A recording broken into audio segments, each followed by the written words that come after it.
살아계신 우리의 아버지 하나님만을 우리의 마음과 뜻과 힘을 다하여 찬송합니다.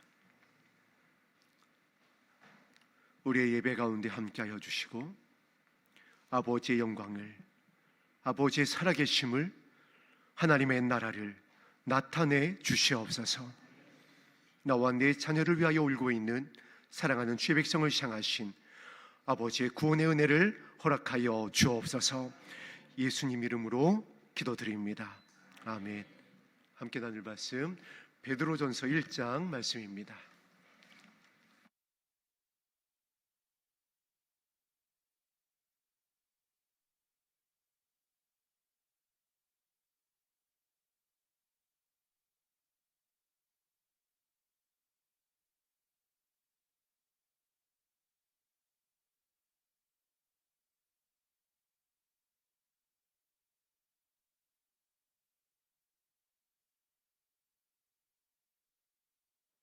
베드로전서 1장 5절에서 9절까지의 말씀 한 목소리로 합독합니다. 시작. 너희는 말세에 나타나기로 예비하신 구원을 얻기 위하여 믿음으로 말미암아 하나님의 능력으로 보호하심을 받았느니라. 그러므로 너희가 이제 여러 가지 시험으로 말미암아 잠깐 근심하게 되지 않을 수 없으나 오히려 크게 기뻐하는도다. 너희의 믿음의 확실함은 불로 연단하여도 예수 그리스도께서 나타나실 때에 칭찬과 영광과 존귀를 얻게 할 것이니라. 예수를 너희가 보지 못하였으나 사랑하는도다. 이제도 보지 못하나 믿고 말할 수 없는 영광스러운 즐거움으로 기뻐하니 믿음의 결국 곧 영혼의 구원을 받음이라. 아멘. 오늘 함께 합독한 베드로전서 1장 8절 말씀을 보니까 마치 우리의 마음을 너무나 잘 알고 있는 것 같습니다. 예수님을 너희가 보지 못하였으나 사랑하는도다. 할렐루야. 이것을 이 구절에서는 이렇게 편지로 이어가고 있습니다. 그래, 그것이 믿음이다. 보지 못하였으나 믿는 것, 그것이 복된 믿음이다. 너희가 분고로 나를 믿느냐? 보지 않고 믿는 자들이 복되도다. 이 믿음의 결국이 이렇게 결론되어질 것을 편지로 약속하고 있습니다. 영혼의 구원을 받음이라. 이것이 우리의 결론인 줄 믿습니다. 예수님이 보이지 않습니다. 보이지 않을 뿐 아니라 사실 들리지도 않습니다. 그리고 말 그대로 잡히지도 않습니다. 그러나 우리가 이 자리에 무엇에 의지하여? 말씀에 의지하여 모였습니다. 두세 사람이 나의 이름으로 모인 곳에 내가 너희와 함께 할 것이라는 그 약속. 두 사람이 마음을 합하여 하늘에 계신 하나님께 기도하면 하늘에서 듣고 내가 응답할 것이라는 그 약속. 그리고 이제 너희가 너희의 자녀를 위하여 울면은 내가 그 기도대로 내 귀에 들린 대로 내가 너와 너희 자녀를 구원할 것이라고 하는 그 약속의 말씀. 그 약속의 말씀을 의지하여 우리가 모였습니다. 그리고 그것을 베드로가 이렇게 편지하는 것입니다. 이것이 믿음이고 그것의 결론은 구원이다. 이것이 소망이기에 오늘 우리가 기뻐할 수 있고 기도할 수 있고 감사할 수 있습니다. 그리고 그 믿음을 가지고 견디고 있는 초대교회 성도들을 향하여서 또한 함께 이제 주의 오심을 소망하고 있는 교회와 사랑하는 성도들을 향하여서 매우 중요한 것을 이렇게 5절에서 전하고 있습니다.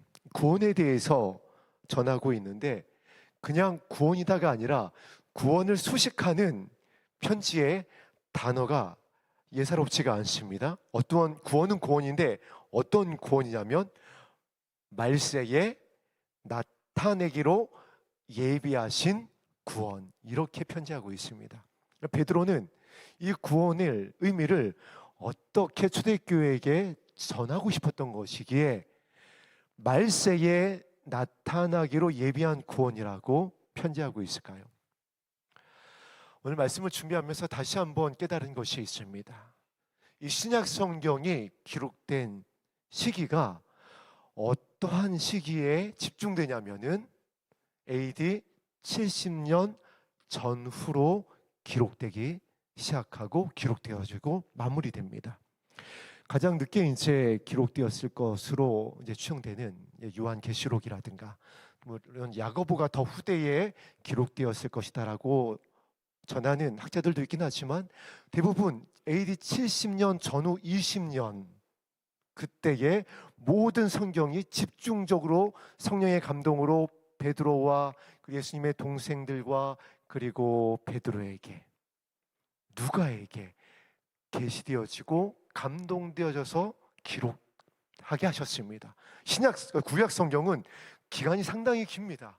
그런데 신약 성경은 아주 짧은 시간 안에 집중적으로 약 40년 전후로 해서 기록되어졌어요. AD 70년이 무슨 일이 있었던 해냐면은 예수님이 말씀하셨던 것처럼 예루살렘이 돌 위에 돌 하나도 남김없이 무너져 내린 때입니다. 이스라엘이 멸망한 해입니다. 마사다에서 최후에 항전하던 자들이 처참하게 그 막을 내림으로 이스라엘이 디아스포라가 되어지는 2000년 동안 그 해입니다. 그리고 초대교회의 박해가 시작되어지는 극심한 박해로 들어가는 때이기도 합니다. 우리가 잘 알고 있는 네로의 박해입니다. 60년경에 시작이 되어지는데 그 모든 성경이 이때를 전후로 기록되어집니다. 무엇을 의미하는 걸까요? 하나님께서 사랑하는 주의 백성을 지키고 싶으신 겁니다. 그런데 무엇으로 지키시는 거죠? 살아있고 좌우에 날성검이 있는 하나님의 말씀으로 지키신다는 겁니다.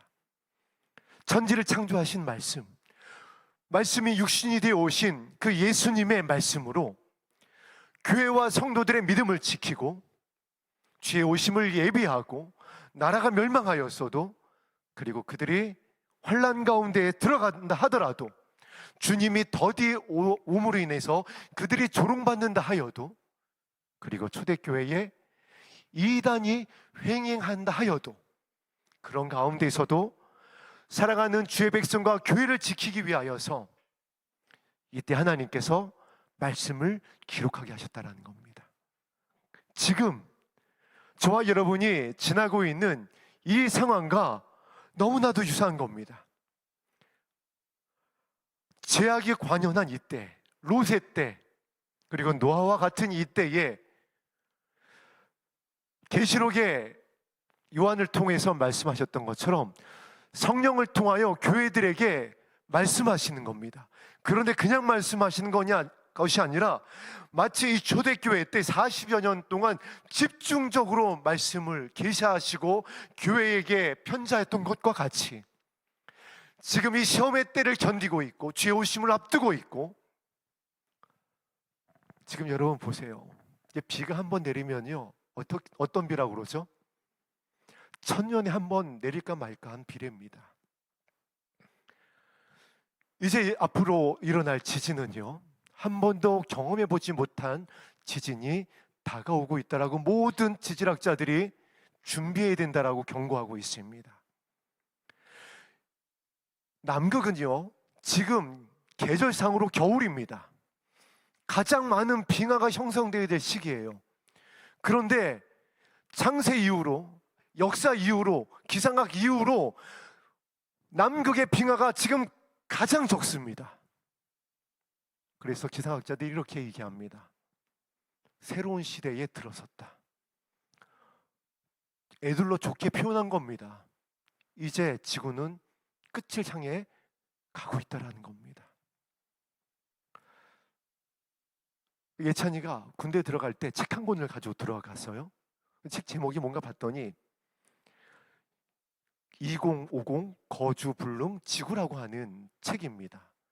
이게 뭐 어떤 음모론에 입각해서 누가 막 쓰고 싶은 대로 쓴 것이 아니라 모든 자료들을 다 모아서 데이터와 정보와 일어나고 있는 현재의 일과 이것을 가지고 과연 이 지구가 얼마나 더 버틸 수 있을까라고 한 것을 한번 연구해 봤더니 약 한 2050년이 되면 도저히 인류가 지구상에서 생존할 수 없는 환경이 될 것이라고 한 것을 기록한 책입니다. 그런데 이 시기가 바뀌었습니다. 어떻게 바뀌었냐면 20년 당겨졌어요. 너무 빨리 오고 있다는 겁니다. 생각했던 것보다 이 지구의 환경의 급속한 몰락이 너무 빨라져서 수정했습니다. 2030년으로. 이것은 신학자가 얘기하는 것이 아닙니다. 어떤 사이비 종말론자가 얘기하는 것이 아닙니다. 인류학자들이, 기상학자들이, 전 세계에 이 인류의 생존을 걱정하는 자들이 내린 결론입니다.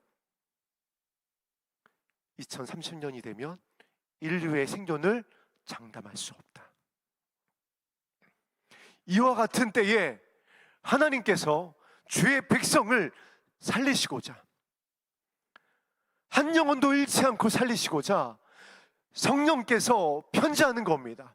교회들에게, 에베소 교회들에게, 빌라델비아와 같은 교회들에게, 라오디게아 교회 같은 교회들을 향하여서, 신부된 교회들에게, 잠들어 있는 교회들에게, 또는 깨어있는 교회들을 향하여서 끝까지 이기게 하고자, 그리고 그들을 살리고자 성령께서 집중적으로 하시는 말씀입니다. 바울을 통하여 말씀하셨고요, 오늘 베드로를 통하여 말씀하여 주십니다. 그리고 그 구원을 이렇게 전한 겁니다. 말세에 나타나기로 예비하신 구원. 어떤 구원일까요? 오늘 말씀을 통해서 이것을 살펴보고 이 구원을 얻기 위해서 바울이 어떻게 초대교회를 향하여서 정말 눈물로 이 편지를 써내려가고 있는지 한 가지씩 살펴보도록 하겠습니다. 이 본문이 끝난 다음에 이어지는 10절, 11절, 12절에 이어서 이제 구체적인 내용을 편지에 담기 시작하는데 13절에 이렇게 시작합니다. 13절을 합독합니다. 시작. 그러므로 너희 마음의 허리를 동이고 근신하여 예수 그리스도께서 나타나실 때에 너희에게 가져다 주실 은혜를 온전히 바랄지어다. 아멘. 그러면 이제 결론이 났습니다. 베드로가 편지하고 있는 말세에 나타나기로 예비한 구원은 어떤 구원을 얘기하는 것이냐면 바로 예수님이 제자들이 보는 앞에서 올라가시며 말씀하신 그 약속의 날, 그 영광의 구원의 날을 전하고 있는 겁니다. 그것을 말하고 싶은 거예요. 베드로 전서와 후서에 나타나고 있는 구원과 믿음과 박해와 환란이라는 단어들이 많이 나오고 반복되고 있고 강조되어지고 있는데, 이것에 대한 모든 편지의 초점은 무엇을 알려주고 싶고 무엇을 전하여 주고 싶은 것이냐면 바로 13절에 있는 이 말씀입니다. 예수 그리스도께서 나타나실 때에 약속대로 공중으로 다시 오실 그 날에, 그래서 그 구원을 이렇게 편지한 겁니다. 말세에 나타나기로 예비하신 구원. 우리가 이 구원을 소망하며 이 자리에 모였습니다. 이것이 아니면 우리가 이 시간 이 자리에 모일 이유가 없습니다. 얼마나 날이 더운지 모릅니다. 얼마나 지금 우리가 정말 바쁜 세상에 살고 있는지 모릅니다. 다니엘서에 얘기한 대로 지식이 더해가고 있고 세상에서 조금만 머뭇거리게 되어지면 뒤처지는 세대에 살고 있습니다.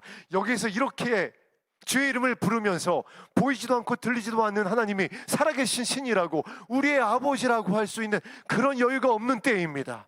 그래서 세상은 미쳤다라고 하는 때입니다.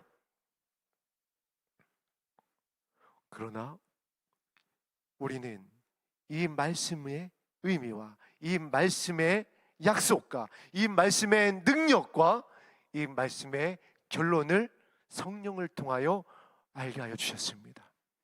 이것이 은혜입니다.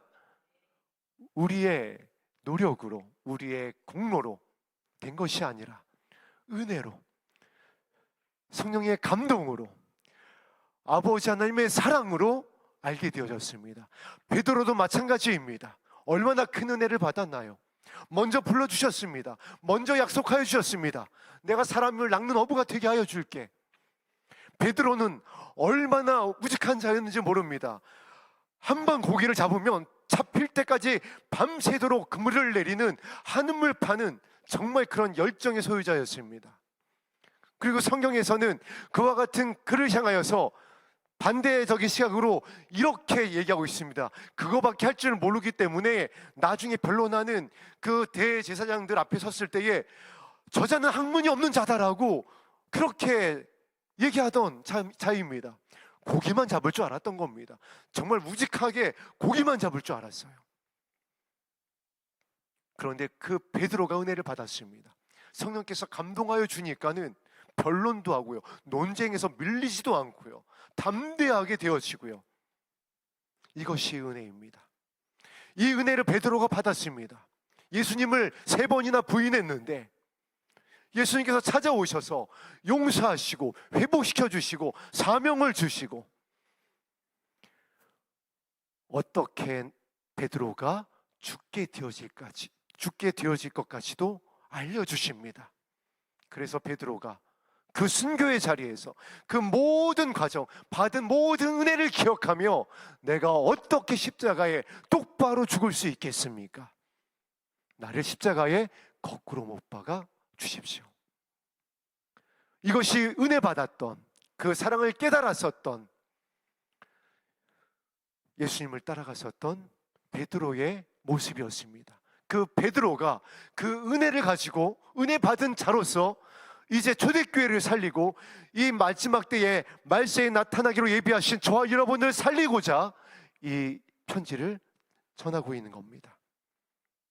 그 구원을 얻기 위하여, 그것을 소망하며 모인 저와 여러분을 향하여 이렇게 편지를 이어갑니다. 이것이 있으면 무엇이 따라오냐면, 이것을 깨달은 자는 이제 무엇에 집중하냐면은 믿음에 집중한다라는 거예요. 이 구원을 얻기 위하여 믿음으로 말미암아, 어떠한 믿음으로 말미암아? 보이지 않지만, 들리지 않지만, 잡히지 않지만 베드로처럼 말씀에 의지하여 기도하는 겁니다. 여러분처럼 변화가 없습니다. 우리가 늘 나누고 있잖아요. 지난주와 오늘의 제 둘째 아들의 모습에 변화가 없습니다. 그러나 믿음을 가지고 기도하는 겁니다. 누가 구원해 주실 것으로? 아버지께서 반드시 말세에 나타나기로 약속하신 이 구원에 들어가게 하실 것을 믿고 말씀에 의지하여 기도하는 겁니다. 아브라함같이 하나님의 벗이 되어지면 아브라함의 기도를 기억하신 것처럼 거룩한 자가 되어 믿음의 이 말씀에 의지하여서 주의 이름을 눈물로 구하며 기도하면 그 기도를 기억하시고, 제가 말빨로 성찬이 안 되더라고요. 이 MZ 세대는 어디 이게 방법이 없습니다. 뭐 논리로도 안 되고, 또 책도 많이 읽어가지고 어디서 막 또 주워 들었는지 막 이렇게 얘기를 하면요, 이게 사실 논쟁밖에 안 되고 열밖에 안 오르는 거예요. 뭐 이제 거기까지 가는 겁니다. 내가 너한테 어떻게 했는데, 뭐 이런 감정만 뭐 복받쳐 올라오고요. 이게 진짜 방법이 없어요. 누가 앞에 갈 수밖에 없는 거죠? 주님 앞에 갈 수밖에 없는 겁니다. 야고보처럼 이제 낙타 무릎이 되는 거 말고는 방법이 없습니다. 말씀에 의지하여 은혜를 주옵소서. 그래서 무엇으로 말미암아? 믿음으로 말미암아. 우리 사랑하는 성도님들도 마찬가지 아닌가요? 지난주에 남편의 모습과 오늘 남편의 모습이 어떤 변화가, 아내의 모습이, 자녀들의 모습이, 우리 이웃의 모습이 변화가 보이시나요? 물론 이제 변화가 아주 보이시는, 겨자씨만한 변화가 보이는 성도님들도 있겠지만은 사실 절대 절망입니다. 그래서 베드로가 믿음을 우리에게 다시 한번 알려주는 겁니다. 왜냐하면 베드로도 마찬가지였어요. 이때 초대교회의 모습, 이때 성도들의 모습, 앞으로 다가올 이스라엘의 모습은 절망입니다. 하나님께서 처음과 나중에 되신 예수님께서 이제 아시는 거예요. 초대교회가 박해로, 환란으로, 원형 경기장으로, 사자의 밥으로 이스라엘의 지도상에서 사라지고 아이들은 멸침을 당하고 교회는 첫사랑을 잃어버리고 이단에 의해서 미혹되어지고 주님께서 아시는 겁니다. 그래서 베드로를 통하여서 그들을 살리고자 그들이 그 박해 가운데, 환란 가운데, 나라가 사라지는 가운데에서 이단이 횡행하고 미혹받는 그때에서 어떻게 믿음을 지키고 어떻게 주님을 기다리고 말세에 나타나기로 예비한 그 구원에 이를 수 있는지를 베드로를 통하여서 알려주시는 겁니다. 이 믿음으로 말미암아, 자, 이제 이 믿음을 가지고 기도하기 시작하면 하나님께서 일하기 시작하십니다. 말씀하신 대로, 약속하신 대로, 그 귀에 들리신 대로 하나님께서 어떻게 일하기 시작하시냐면은 하나님의 능력으로 보호하심을 받았느니라. 할렐루야. 하나님께서 천사를 보내시고 하나님께서 낮의 해와 밤의 달도 해치 못하도록 하나님의 영광으로 교회를 지키시겠다라는 거예요. 베드로에게 한 약속이잖아요. 음부의 권세가 해하지 못하게 할 것이다. 내가 너에게 천국 열쇠를 줘서 너로 말미암아 영혼을 향한 아버지의 뜻을 이루게 할 것이다. 베드로가 지금 이 사역을 감당하고 있었습니다. 이 편지를 쓸 때가 이제 예수님께서 십자가에 못 박혀 돌아가신 지 한 30년 지났을 때예요. 베드로가 한 30년 사역을 한 겁니다. 성령의 감동을 받고 예루살렘과 온 유다와 사마리아와 땅까지 이르러 복음의 증인이 될 것이다 라고 하는 그 약속의 말씀을 붙잡고 회개하며 기도하고 성령의 충만함을 받아서 이제 초대교회를 돌보고 한 30년 사역을 했을 때예요. 많이 지쳤습니다. 힘들었습니다. 주님은 오시지 않습니다. 교회는 박해로 들어가야지 됩니다. 그러나 그때까지도 그 사역을 묵묵히 감당하고 이렇게 초대교회에 위대한 편지를 전하고 이 마지막 때의 말세로 나타나기로 예비된 구원을 소망하는 저와 여러분을 살릴 수 있는 이 영광스러운 편지를 기록할 수 있었던 것, 하나님의 능력으로 베드로가 보호하심을 받은 겁니다. 이 약속이 어디에 기록되어져 있냐면 우리 한번 말씀을 찾아보겠습니다. 누가복음 22장 31절 32절 말씀입니다. 누가복음 21장 31절 32절 두 절 말씀 우리 합독하게 보겠습니다. 어떻게 하나님께서 이 베드로를 또한 저와 여러분을 보호하시는지 약속의 말씀입니다. 누가복음 22장 31절 32절 두 절 말씀입니다. 시작. 시몬아 시몬아 보라, 사탄이 너희를 밀가부르듯 하려고 요구하였으나 그러나 내가 너를 위하여 내 믿음이 떨어지지 않기를 기도하였노니 너는 돌이킨 후에 내 형제를 굳게 하라. 아멘. 이 말씀에 언제 기록되어진 말씀이냐면 그 이후에 있는 33절을 볼까요? 33절 34절 시작.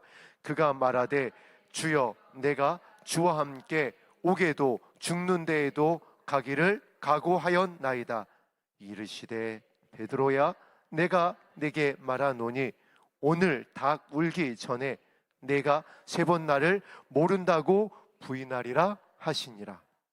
다시 본문으로 돌아가겠습니다. 우리가 말세에 나타나기로 예비하신 구원을 얻기 위하여 이 믿음으로 말미암아 말씀에 의지하여 기도하고 우리의 마음을 새롭게 하기 위하여서 주의 긍휼을 구하고 하나님의 보호하신 가운데 있지만은 그 결단이 너무 귀하고 영광스럽지만 우리 연약한 육신은 여전히 이 땅 가운데에 공중권세 잡은 자들로 인하여서 시험에 들 수밖에 없습니다. 지난주에 우리가 계속 나누고 있듯이 사단이 이 마지막 때에 모든 사단의 공중 권세를 동원해서 공격할 자들이 누구겠냐라는 겁니다. 누구겠냐라는 거예요. 이때에 사단이 자신의 모든 역량을 동원해서 이 밀가부르듯 누구에게 했다라고요? 베드로에게. 누구에게 했다라고요? 예수님의 제자들에게. 누구에게 했냐면 유다에게.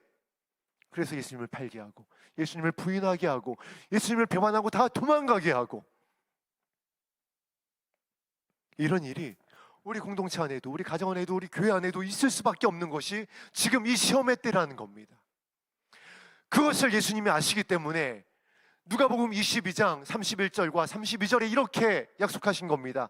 내가 너를 위하여 기도할 것이야. 이 약속의 말씀대로 지금 보좌 우편에서 중보자 되신 예수님께서 우리를 위하여 기도하고 계십니다. 하나님, 저들을 보호하여 주시옵소서. 우리가 넘어지지만 여전히 범죄하고 시험에 들고 어떠한 부분에서 또 예전의 모습으로, 옛 자의 모습이 불쑥 나와서 성령의 근심이 되어지지만은 그것을 가지고 사단이 참수하는 겁니다. 밀가부르듯 하는 겁니다. 하나님, 저 교회를, 저 가정을, 저 사역자들을, 저 성도들을 심판해야 되지 않겠습니까? 저렇게 말했고, 저렇게 범죄했고, 저렇게 악하게 했으니까 저들을 심판해야 되지 않겠습니까? 그때 예수님께서 기도하시는 겁니다. 주님의 십자가의 사랑을 가지고 아버지께 기도한 것입니다. 베드로가 그 은혜로, 그 사랑으로 용서함 받은 것처럼 저와 여러분이 중보자 되시는 그 예수님의 기도로 말미암아 그 피로 인하여서, 그 사랑으로 인하여서 또 용서함 받는 겁니다. 이것이 믿음이고, 이것이 거룩이고, 이것이 아버지 하나님의 음성을 따라가는, 목자의 음성을 따라가는 신부들의 발걸음입니다. 이런 자들을 이렇게 약속하신 것입니다. 하나님의 능력으로 보호하심을 받았느니라. 용서할 것이라는 거고요, 계속하여 말씀하여 주실 것이라는 거고요, 그들의 기도를 들으시고 자녀들을 하나님께로 인도하여 줄 것에 대한 약속이고요. 우리 열린 하늘문 교회와 또 빌라델비아 교회와 같은 이 땅에 깨어있는, 기도하는, 어디에 있는지 알 수 없지만은 주의 오심을 예비하고 있는, 말세에 나타나기로 예비하신 구원을 얻기 위하여 기도하는 그 교회와 성도들을 하나님께서 약속대로 끝까지 지키실 것입니다. 성령으로 인쳐주시고, 성령의 기름을 부어주시고, 자녀들과 청년들과 노인들에게 물붓듯이 부어주시고, 남정과 여정에게 생명의 말씀을 비춰주실 것입니다. 이 모든 것을 베드로가 경험하고 있는 겁니다. 그 능력으로, 그 은혜로, 그 사랑으로 초대교회를 섬기고 있고 지키고 있고, 그것을 베드로가 똑똑히 목도하고 있는 겁니다. 이것은 나의 힘으로 될 수 없다는 것을 알고 있었어요. 성령이 어떻게 교회들을 덮고 있는지, 어떻게 성도들을 인도해 가고 있는지, 지금 나의 30년 이의 사역이 어떻게 가능할 수 있었는지, 모든 것을 담아서 이제 베드로는 이 베드로 전후서를 1, 2년간에 걸쳐서 기록하고, 우리가 알고 있듯이 십자가에 못 박혀서, 거꾸로 못 박혀서 순교합니다. 그 순교하기 직전에 교회들을 향한 이 사랑의 서신을 띄운 것입니다. 누구의 감동으로요? 성령의 감동으로. 그리고 그 성령의 감동이 이렇게 6절에 명확하게 우리에게 위로와 용기를 주고 있습니다. 6절 말씀을 합독합니다. 시작.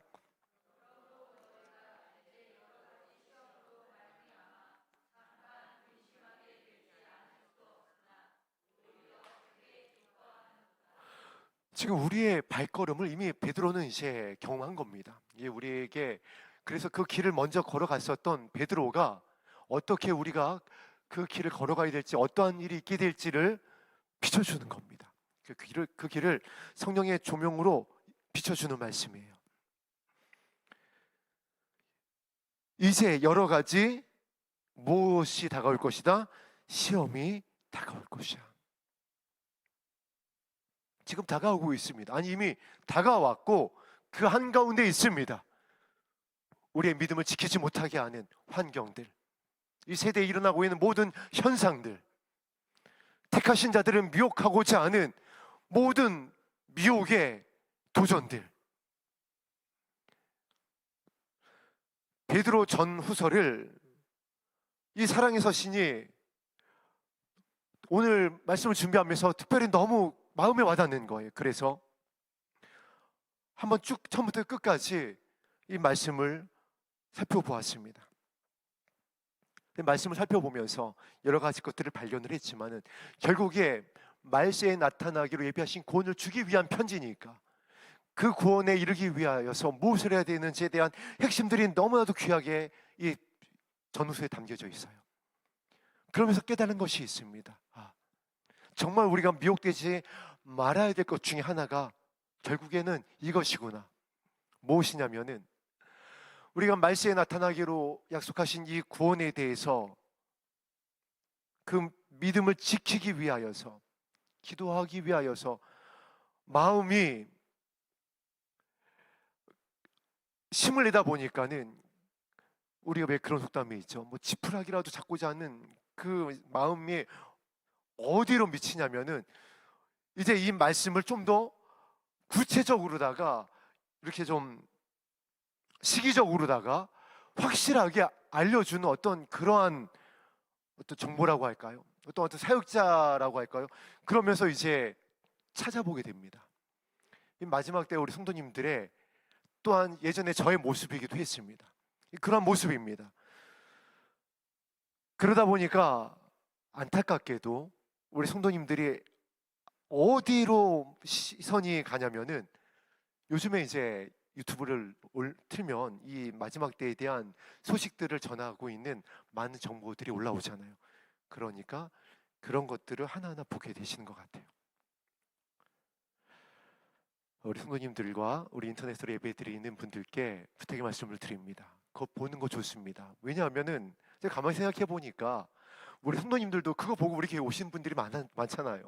그러니까 유튜브라는 것이 하나님께서 분명히 구원의 은혜와 통로로 사용하시는 어떤 정보들이 있는 것은 맞습니다. 자, 그러면 이제 여러분들에게 기준을 하나 알려줄게요. 어떤 정보를 취하고 어떤 것을 걸러내야 되는지에 대해서 여러분들에게 말씀을 드리겠습니다. 여기 성경에 기록되어 있는 말씀입니다. 기록되었으되, 하나님의 말씀에 기록되었으되 우리에게 집중하는 것이 오늘 베드로가 편지하는 것처럼 우리의 믿음. 이 믿음이 결국에 본질이 무엇이죠? 예수님의 마음입니다. 온유와 겸손으로 가게 하시는 아버지의 사랑의 음성입니다. 그리고 하나님의 보호하심입니다. 하나님의 사랑이에요. 그래서 우리를 다시 일으키게 하시는 은혜입니다. 그러다 보니까 그것에 대해서 집중하고 조명되어지고 성령의 감동으로 전하는 정보는, 하나님께로부터 온 것은 반드시 우리 마음 가운데 평안을 줍니다. 하늘로부터 온 평안이에요. 그리고 오늘 6절에 있는 것대로 기쁨입니다. 하늘에 주는 기쁨이에요. 아무도 빼앗아갈 수 없는 하늘로부터 온 거기 때문에 이 평안과 기쁨입니다. 그러나 하나님께로부터 오지 않은 것, 지식으로 온 것, 사람으로부터 온 것, 미혹으로부터 온 것은 조급함과 불안과 매임과 그리고 위협입니다. 그리고 비난이고 정죄입니다. 어디로 가냐면은 그렇게 해서 네가 들림받을 수 있게 해서 이걸로 갑니다. 이것에 대한 것이 아주 조금이라도 있는 것 같으면 아예 그냥 덮으세요. 그리고 그냥 말씀으로 들어오세요. 그리고 그냥 주 이름을 부르세요. 말씀에 의지하여 주 이름을 부르세요. 이것이 이 마지막 때에 우리의 믿음을 지키고 하나님의 보호하신 가운데 거할 수 있는 간결하면서도 명료한 기준입니다. 아니, 그런 일들이 보니까 계속 반복되고 있는 것 같습니다. 물론 이해는 합니다. 저도 그 초기에 처음에 이제 이 마지막 때를 깨달았었던 시기에 정말 모든 사이트를 다 점령을 했습니다. 쇼핑하듯이 다녔습니다.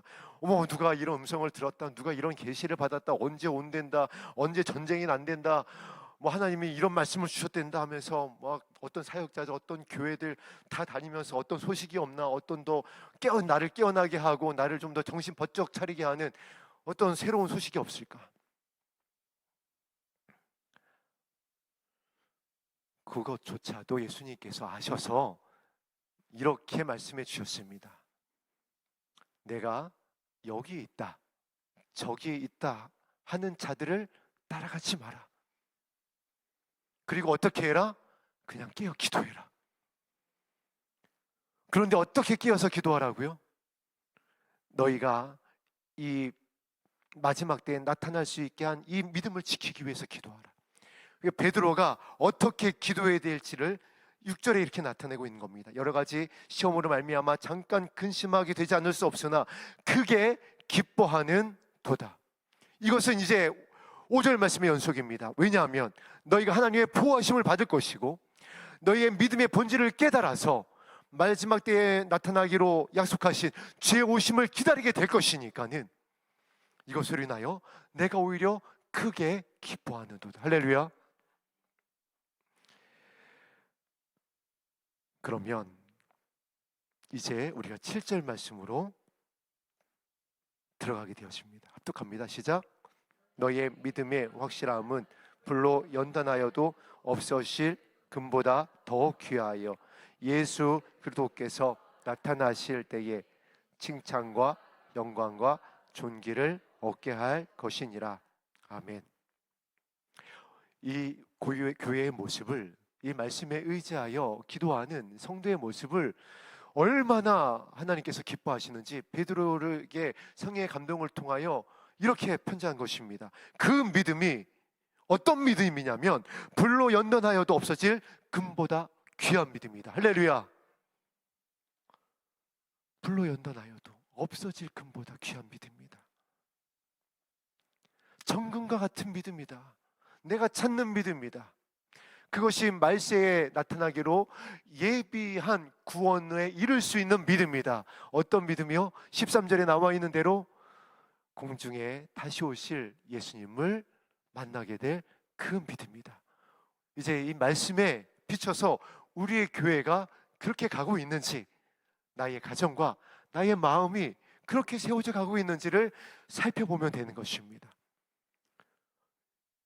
유튜브나 어떤 사역자나 정보에 비춰보는 것이 아니라 기록되어진 이 하나님의 말씀, 베드로가 예수님께로부터 직접 받아서 베드로를 위하여 예수님이 기도하셨다라고 그러잖아요.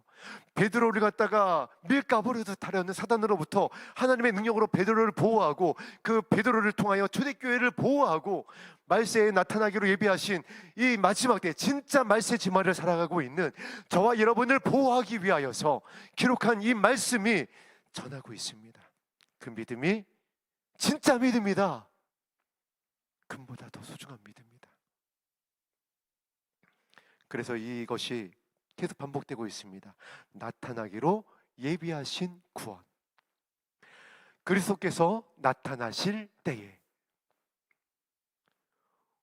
우리의 교회 모습이, 우리 마음의 중심의 믿음이 어떤 열매로 나타나고 있나요? 오늘 우리가 기도할 때에 이 말씀에 비춰서 한번 살펴봤으면 좋겠습니다. 하나님의 그 능력으로 우리의 교회와 우리의 가정과 나의 믿음을 덮어 주시옵소서. 중보자 되신 예수님의 그 은혜를 기억하면서 주 이름을 간절히 부르게 되기를 주님의 이름으로 축복합니다. 우리의 기도를 들으시고 베드로를 통하여 약속하신 것처럼 우리의 믿음으로 말미암아 하나님께서 우리의 교회를 지키실 것이고, 그리고 우리가 어떤 시험과 환난을 당하든지 성령의 도우심으로 말미암아 우리는 더욱더 예수님의 진리 되신 예수님의 그 길을 따라가게 되어져서 우리의 믿음은 정금과 같은 믿음이 될 것입니다. 그리고 이 믿음이 하나님께 나타나서 올려져서 천사들과 하나님 앞에 섰을 때에 예수님께서 우리 모두의 이름을 시인할 것이고 새하늘과 새 땅으로 들어가게 될 것입니다. 할렐루야. 우리 선한 능력으로, 하나님의 능력을 간절히 소망하며 우리 선한 능력으로 함께 찬양 드리신 후에 간절히 기도하는 시간을 갖겠습니다.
많이 접했던 것 중에 하나가 무슨 이제 제3는 성전에 대한 것, 붉은 암송아지가 나타났다, 이러한 이야기였습니다.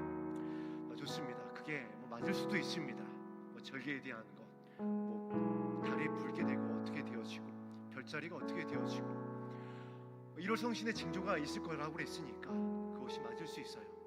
또 하나님께서 또한 그러한 사역자들을 통하여서 그것을 알려주신 내용일 수도 있습니다. 자, 그럼 여러분에게 질문하겠습니다. 그거 알고 있으면 올라가나요? 그거 깨고 있으면 올라가냐고요? 베드로가 편지를 통하여 그걸 알려주고 있나요? 만약에 그거를 통하여 올라갈 수 있다면 계시록에 바울이, 베드로가, 예수님의 제자들이 살펴봐라, 그때 그 정보를 살펴봐라, 절기를 살펴라, 때와 시기를, 별자리를 집중해서 봐라. 그러나 바울 서신 어디를 보더라도요, 요한의 서신, 계시록 어디를 보더라도요, 교회들을 향하여 성령께서 그렇게 편지하지 않았습니다. 성도들을 향하여 오히려 이 믿음에 대해서, 본질에 대해서, 사랑의 다림줄에 대해서, 예수님의 마음에 대해서, 아버지의 사랑에 대해서 편지했지. 정보, 징조, 절기?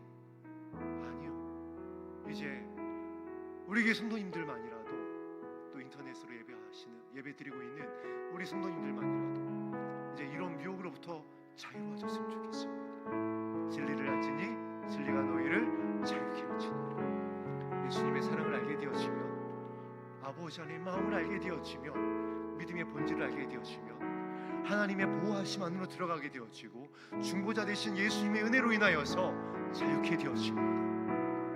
오늘 이 은혜를 우리에게 부어 주시옵소서.